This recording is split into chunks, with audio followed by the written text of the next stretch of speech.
All right, boys and girls, moving on to our third transformation. Today we're going to talk about rotations. And as a review, vocabulary, what is a rotation? Think if you can remember what that is. Right, remember it's just like the hands on a clock. They stay in a center and they spin around. Well, that's what we're doing, is we're spinning around some point of center of center of rotation. So the definition: it turns a figure around a given point called the center of rotation. Now think about if it turns, can we say that it is that our image that we get from our original figure, is that going to be congruent? Why, yes it is. Very good. We're going to have the same size and shape, so it is going to be congruent. All right, but I'm not going to be the one to teach you all about rotations today. No, here we have Ted. Ted, handsome young devil. Ted is going to help you with learning about rotations. So here we go. Here's Ted, and let's see what is going to happen with Ted here.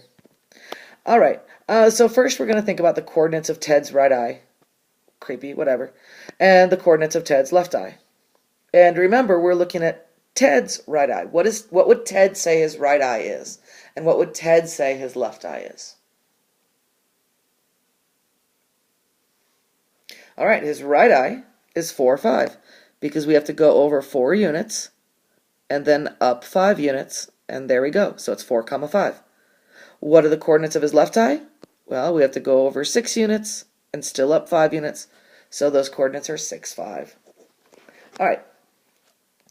Before we go too much further, though, let's review the coordinate plane. So what is it? Well, we have quadrant 1, quadrant 2, quadrant 3, quadrant 4. You know, it always bothered me that it went in this order. I always felt like it should be 1, 2, 3, 4, but it's not. And when you think about rotations, it kind of makes sense, because unless it tells us otherwise, we're always going to rotate in the order of the quadrants. So we're always going to go that way around. We're going to go, what is that called? Clockwise or counterclockwise? Right, it's counterclockwise. It's the opposite direction of the way a clock goes. Sometimes, though, they might tell you to rotate clockwise, in which case you're going to need to go this way. So pay attention. Now also, we're keeping it easy on you. All of our rotations are going to go around the origin. Really nice and easy. Later on, you're going to have to pay attention to what point is it spinning around. Luckily, for right now, we're just dealing with around the origin. Woohoo. Okay, once again, we always go counterclockwise unless it tells us otherwise. We always go in the order of the quadrants. Okay, so how many degrees is in one quadrant? Let's see, that's a right angle, so 90 degrees, right? Now, if you have a figure over here, and you rotate it 90 degrees, how many quadrants is it going to move? Well, depending on if you go counterclockwise or clockwise, it's going to just shift one quadrant, right? So it's going to go one quadrant. How about if you rotate it 180 degrees? Bloop, bloop, or bloop, bloop. Hey, it doesn't really matter which way we go if it's 180 degrees, does it?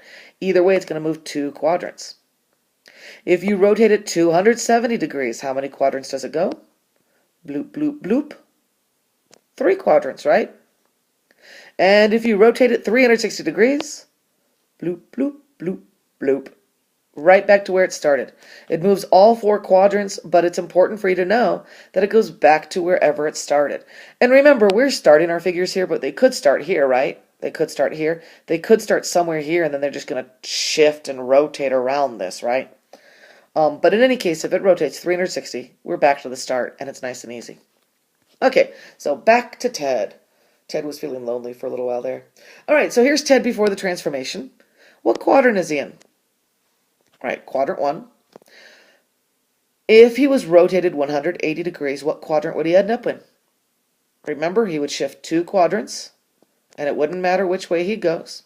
He would end up in quadrant 3, right down here. The original coordinates of Ted's eyes? Well, as we said before, his right eye is at 4, 5. His left eye is at 6, 5. All right, let's go ahead and do the rotation. Here we go. There he is. Oh, look. He didn't just translate over and down, right?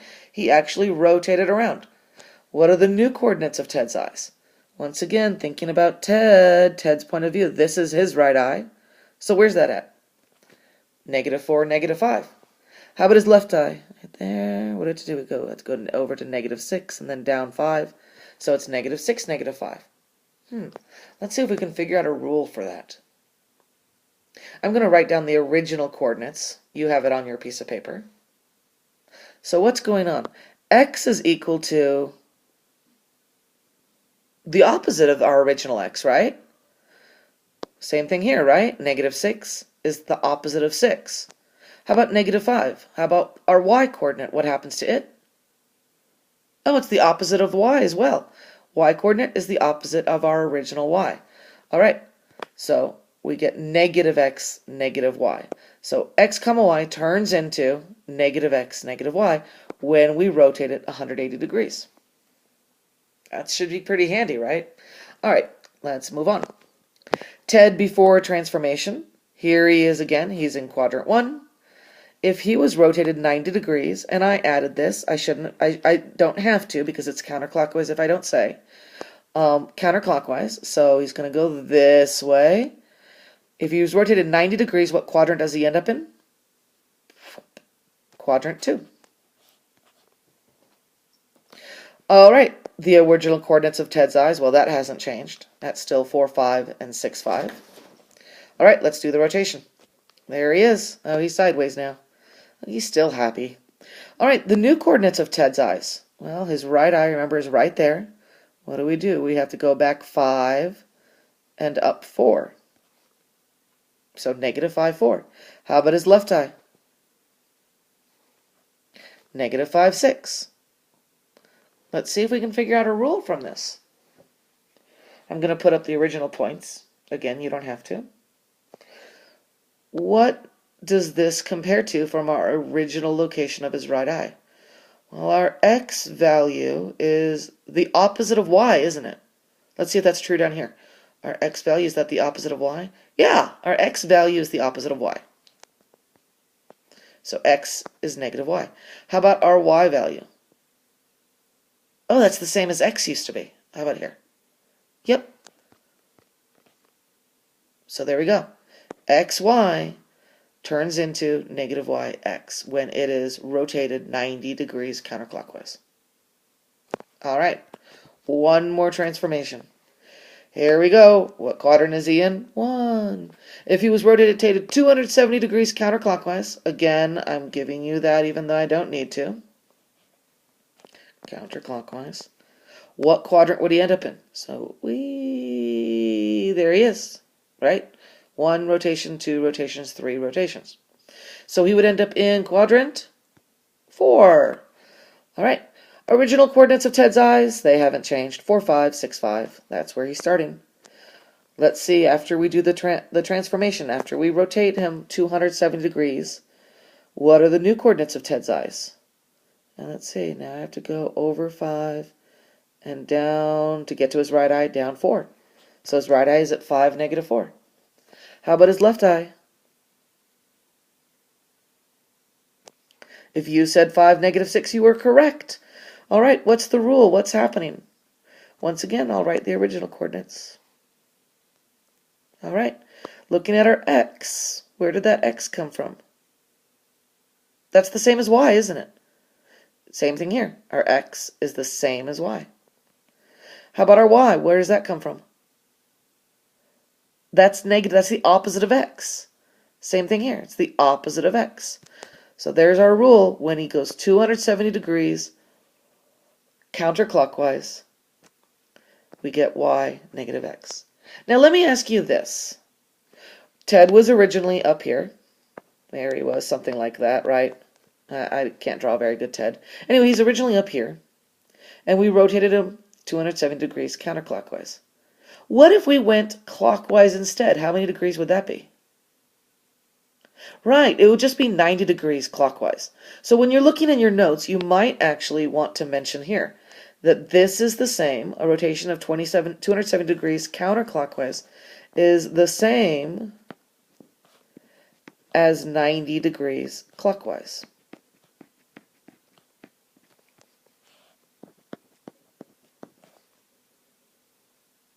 And let's go back a bit. Let's see, where were we? Okay, this 90-degree rotation, we're again, Ted started here, and we did a 90-degree rotation. We did it counterclockwise. Well, this is the same. What if we went clockwise? How many degrees would it be? I heard the right answer out there somewhere. 270 degrees clockwise. So it's the same as 270 degrees clockwise. So pay attention to the direction of the rotation. And when we visit backwards in time, on this one, if Ted was here, he started out here, and we said 180 degrees and we went counterclockwise. Is that any different from having gone clockwise? No. So this is the same in either direction. All right. All right, well, I hope you're not absent because you're missing a lot of class time to work. In any case, I will see you when you're back. Thank you for watching.